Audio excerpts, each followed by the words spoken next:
मैं जैसे एग्जांपल दूं कि इवन अर्ली इस्लामिक एज में भी बहुत सारी ऐसी डिसिप्लिन्स है जिसमें ख़वातीन ने डोमिनेट किया है। For example medicine, for example education, for example textile. अगर आप एंथ्रोपोलॉजी का मुताला करें, आप अगर हिस्टोरिकल अकाउंट्स देखें तो आपको आइडिया होगा कि ख़वातीन ही होती थी जो ज़्यादातर कपड़े बुनने का काम या जो इससे जो टेक्सटाइल रिलेटेड काम होता था, क्लोथिंग के हवाले से, अपैरल के हवाले से, तो वो डोमिनेट करती थी ख़वातीन इसमें। कैटल फार्मिंग, क्योंकि एग्रीगेरियन सोसाइटी थी पहले हमेशा से, इंडस्ट्रियल रेवोल्यूशन तो बहुत बाद में आया, तो उसमें भी ख़वातीन जो कैटल फार्मिंग थी उसमें एक बहुत बड़ा चंक था ख़वातीन का जो कंट्रीब्यूट करती थी। तो यानी कि इवन इस्लामिक डिस्कोर्स में भी देखें तो आपको ये आइडिया होगा कि ख़वातीन की जो इकनॉमिक पार्टिसिपेशन है वो बाकी हमेशा से ज़्यादा रही है। सबसे एक और चीज़ जो है वो एजुकेशन पे, तालिब हाशमी साहब की एक किताब है 400 रिमार्केबल मुस्लिम वुमेन, और उससे आपको आइडिया होगा कि जो हम तक इस्लाम पहुंचा है वो एक्चुअली उसमें ख़वातीन का कितना बड़ा कंट्रीब्यूशन है। यानी कि जो उस इंफॉर्मेशन की जो ट्रांजिशन है, जो उसको जो हम तक ट्रांजिशन होके पहुंचा, तो उसमें ख़वातीन ने कितना क्रिटिकल रोल अदा किया है।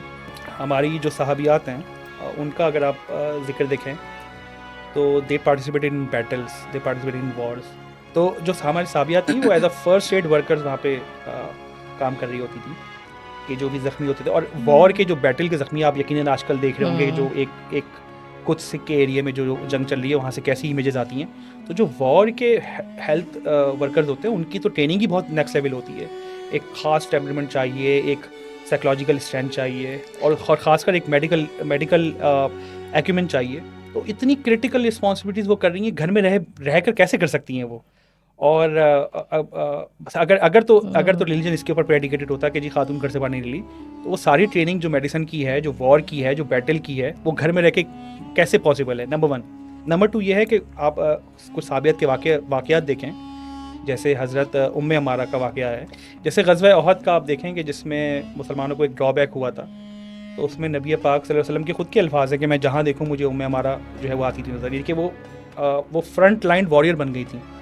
हज़रत सफ़िया का वाक़या देखेंगे जब ग़ज़वा अहज़ाब हुआ था, जिसमें मुहासरा कर लिया था पूरे शहर का, तो उसमें एक जासूस आता है ये मालूम करने के लिए एक एंड से कि ये शायद ओपन एंड है, क्योंकि मुसलमान बाकी सारे एंड पे मौजूद थे। सो अगर यहाँ पे सिपाही कम होंगे तो हम यहाँ से हमला कर देंगे। तो वहाँ पे सिर्फ ख़वातीन थी, और हज़रत सफ़िया जो है वो ये भांप लेती हैं कि भाई ये इन्फॉर्मेशन जो है वो जाके लीक कर देगा और यहाँ से हमला हो जाएगा। तो वो उस जासूस को मार देती हैं, और जो यानी कि जो दुश्मन होते हैं उनको ये मैसेज देती हैं कि जी अगर उनको लगता है कि शायद यहाँ भी सिपाही मौजूद हैं। इसके अलावा हज़रत खौला का तो बहुत ही अमेजिंग उनकी पूरी तारीख़ हज़रत खौला की जो है वो इस पे पूरी यासिर एग्री विद यू। उसकी एग्जांपल अगर देखनी हो तो आजकल एक ड्रामा भी आ रहा है सलाहुद्दीन अयूबी की लाइफ के ऊपर। सो उस ड्रामे के अंदर भी जो है वो बाकायदा उन्होंने दिखाया है कि जो ख़वातीन थी, मुस्लिम ख़वातीन, उनका कितना रोल था उन जंगों में जो कि की गई थी फ़तह करने के लिए ममालिक को ना।